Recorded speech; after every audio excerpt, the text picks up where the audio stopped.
नमस्कार दोस्तों, एक बार फिर स्वागत है मेरे YouTube चैनल विक्रांत अमीजा पर। दोस्तों आज जो हम बात करेंगे वो 3 ऐसी कहानियों पर बात करेंगे जो अगर ये कहानी आप पूरी सुनते हैं तो मैं गारंटी देता हूँ, जी हाँ दोस्तों, मैं गारंटी देता हूँ कि आपकी सोच कहीं ना कहीं बदल जाएगी।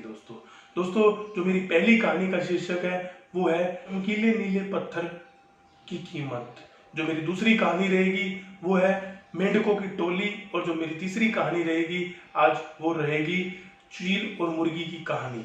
दोस्तों मैं आपसे निवेदन करूंगा कि ये वीडियो पूरा देखें, खासकर अपने बच्चों को वीडियो जरूर दिखाएं क्योंकि वो बहुत कुछ सीखने वाले हैं इन 3 कहानी से। तो दोस्तों मैं अपने पहले शीर्षक पर आता हूँ, चमकीले नीले पत्थर की कहानी। दोस्तों एक बार एक व्यक्ति था, वो बहुत ही ज्यादा परेशान था, बहुत निर्धन अवस्था में था, दयनीय हालात हो चुके थे उसके पास खाने तक के पैसे नहीं थे, परिवार में इस वजह से लड़ाई झगड़े रहने लग गए थे। तो एक दिन उसको याद आया कि उसने एक समय में एक साधु की बहुत सेवा की थी, क्यों ना उस साधु से जाकर आशीर्वाद लिया जाए, उससे कोई मदद ली जाए। वो साधु के पास जाता है और साधु को जाकर कहता है कि हे स्वामी, मैंने एक समय में आपकी बहुत मदद की है, आज मेरे हालात इतने बुरे हैं कि मुझे खाने के लिए भी पैसे नहीं है और मुझे कोई मदद करें आप।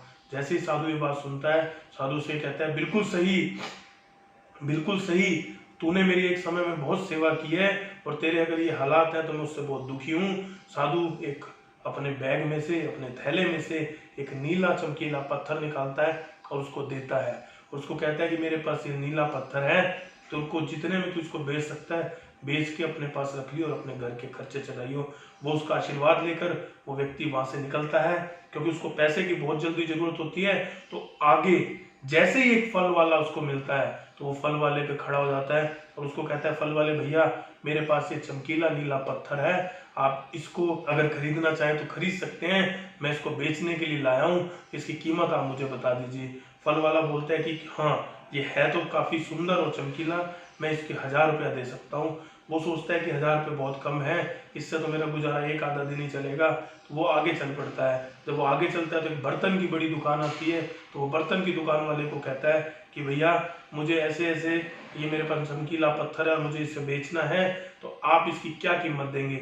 वो कहता है कि पत्थर तो बहुत चमकीला और बहुत चमकदार है, मैं इसके 10,000 रुपया दे सकता हूँ। तो वो सोचता है कि 10,000 रुपये भी शायद इसके कम है, मुझे आगे ट्राई करनी चाहिए। वो आगे ट्राई करता है, वो एक ज्वेलरी पे जाता है, ज्वेलरी की शॉप पे जाता है। वहां जाकर वो पूछता है कि भैया, मेरे पास ये चमकीला पत्थर है, मुझे आप इसके क्या पैसे देंगे कि मैं इसको बेचना चाहता हूँ। वो देखता है, वो कहता है ये तो बहुत ही लाजवाब चमकीला पत्थर है, बड़ा कीमती पत्थर है, मैं इसके 5 लाख रुपए तुझे दे सकता हूँ।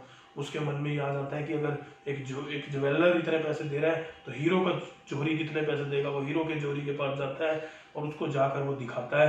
हीरो का जोहरी वो देखकर बोलता है, तो ये कहाँ से लाया है, ये इतना अनमोल है कि मैं अगर मैं पूरा का पूरा शोरूम भी अगर पूरा बेच दूं और उससे पैसा इकट्ठा करूं तो ये उससे भी महंगा है, ये अनमोल है, ये अमूल्य है, इसकी कोई कीमत नहीं है। दोस्तों इस कहानी से हमें क्या सीख मिलती है? हमें इस कहानी से सीख मिलती है कि हमें अपनी कीमत खुद डिसाइड करनी है।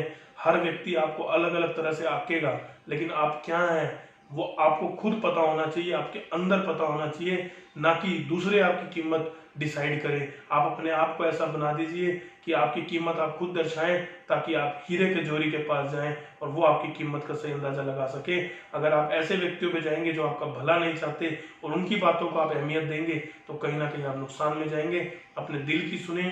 दोस्तों मेरी जो दूसरी कहानी का शीर्षक है वो है मेंढकों की टोली। दोस्तों एक बार बहुत से मेंढक जंगल में एक साथ लाइन में जा रहे होते हैं। उसी दौरान क्या होता है कि 2 मेंढक एक गड्ढे में गिर जाते हैं। जैसे वो गड्ढे में गिरते हैं तो बाकी सारे मेंढक उसके चारों तरफ खड़े हो जाते हैं और उनको आवाज लगाते हैं कि जल्दी से बाहर आओ। लेकिन जब उन मेंढकों को एहसास होता है कि गड्ढा थोड़ा गहरा है तो वो ये बोलना शुरू कर देते हैं कि तुम बाहर नहीं निकल सकते, अब तुम्हें इसी में रहना होगा, तो अपनी ऊर्जा को व्यर्थ मत खराब करो, अंदर ही बैठे रहो, लंबा जी पाओगे। तो दोस्तों वो बार बार ये बात कहते रहते हैं, लेकिन उन मेंढकों को ये बात सुनाई नहीं दे रही होती, क्योंकि गड्ढा थोड़ा नीचा होता है और वो बार बार कोशिश करते रहते हैं। तो और सारे मेंढक इकट्ठे होकर जब एक साथ बोलते हैं कि कोई फायदा नहीं है, तुम बाहर नहीं निकल पाओगे, गड्ढे की गहराई ज्यादा है, तो एक मेंढक को वो बात सुन जाती है और वो निराश होकर कोने में बैठ जाता है। लेकिन ये क्या, जो दूसरा मेंढक है वो बेझिझक बार बार ट्राई करे जा रहा है, कूदे जा रहा है, कूदे जा रहा है, कूदे जा रहा है। वो कही जा रहे हैं कि तू इसी दौरान ही मर जाएगा, तेरी ऊर्जा खत्म हो जाएगी, आराम से बैठ जा तू। लेकिन वो जिद्दी था, वो लगा रहा और फिर अचानक क्या हुआ दोस्तों, वो एकदम से कूद के बाहर आ गया। और जैसे वो बाहर आया तो सभी हैरान हो गए, ये कैसे, इतने गहरे गड्ढे से एकदम से कैसे कूद गया। तो जब उससे बोला कि हम सब तुझे मना कर रहे थे, वो बैठ गया, तू कैसे इसको अनसुना कर गया। तो बोला कि ये मेरी किस्मत है, क्योंकि मुझे ऊंचा सुनाई देता है, मेरे को ऊंचा सुनाई देता है। इस कहानी से हमें क्या सीख मिलती है दोस्तों, कि आपको ऊंचा सुनाई देना चाहिए। इस कहानी से हमें सीख मिलती है कि हम दूसरे के लिए कुछ भी बोलते हैं तो उसका प्रभाव उस पर पड़ता है। इसलिए आप किसी के लिए भी बोलें तो पॉजिटिव बोलें। कभी भी ऐसा ना हो कि आप उसको नेगेटिव बोल रहे हैं जिस वजह से उसको काम करने में दिक्कत हो रही है। दूसरी सीख क्या मिलती है कि अगर कोई नेगेटिव बोल भी रहा है, आप खुद इतने पॉजिटिव रहें, इतना ऊंचा सुनने वाले हो जाए कि आपको उसका फर्क नहीं पड़ना चाहिए। और जो तीसरी चीज है दोस्तों, जो जिंदगी की जंग है वो इतनी आसान नहीं है। आपको लगातार लगा रहना पड़ता है, बिना रुके, बिना थके, बिना किसी की सुने। आपको अपनी मंजिल, अपने लक्ष्य का केवल ध्यान होना चाहिए। मुसीबतें हर एक की जिंदगी में आती हैं, उस मेंढक की जिंदगी में भी आई थी। अगर वो होप खो देता तो वही मर जाता। बहुत बार ऐसा होता है कि हमें भी जिंदगी ऐसे हालात पैदा करती है कि हमारे को कोई रास्ता दिखाई नहीं दे रहा होता, लेकिन उसी समय में हमें रास्ता दिखाई देता है और हमें जीत दिखाई देती है। जो मेरा तीसरा शीर्षक है वो है चील और मुर्गी की कहानी। दोस्तों ये कहानी बड़ी दिलचस्प कहानी है।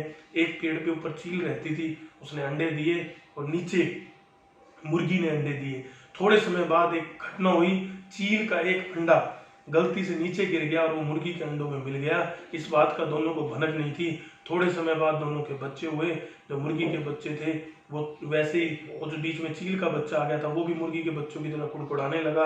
वैसे ही वो अपनी चोंच से जमीन से दाना चुगने लगा और वैसे ही वो उतना ही उड़ता था जितने मुर्गे उड़ते हैं। और वो एक दिन उसने ऊपर देखा कि चील और चील के बच्चे बहुत ऊंचा उड़ रहे हैं। तो उसने अपनी माँ से पूछा कि ये इतने ऊंचे कैसे उड़ सकते हैं, ये कौन सा पक्षी है। तो उसने कहा कि ये पक्षी जो है वो चील है और ये ऊंचा उड़ सकते हैं, लेकिन तू मुर्गा है, तू इतना ही उड़ सकता है।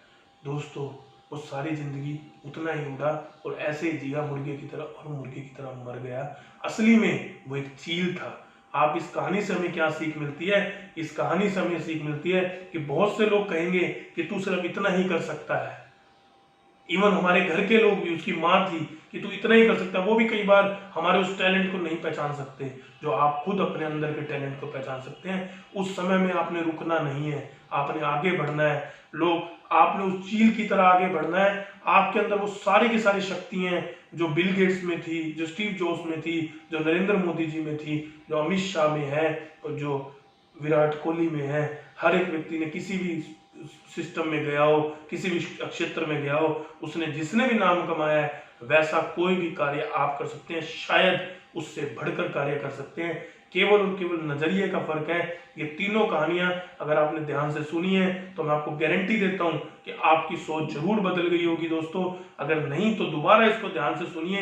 ये तीनों कहानियां बहुत कुछ मेरी जिंदगी में परिवर्तन लेकर आई है। अपने बच्चों को जरूर ये कहानियां सुनाएं, बार बार सुनाएं। ये कहानियां कहीं ना कहीं हम उनको और शिक्षा तो देते हैं, लेकिन ये एजुकेशन देनी भी बहुत जरूरी है। इन कहानियों के माध्यम से वो इतना सीख सकते हैं। एक लिविंग एग्जाम्पल्स उनको जब दिए जाते हैं तो उनको हमेशा याद रहते हैं। साथ में दोस्तों अगर आपको ये वीडियोस अच्छी लगी हैं तो उसको लाइक करें, कमेंट करें। कमेंट में 2 चीजें जरूर लिखें, वीडियो अच्छी लगी तो भी कमेंट करें, वीडियो में कोई कमी लगी तो भी कमेंट करें। मैं और किस तरह की वीडियो बनाऊं वो भी मुझे कमेंट के माध्यम से बताएं।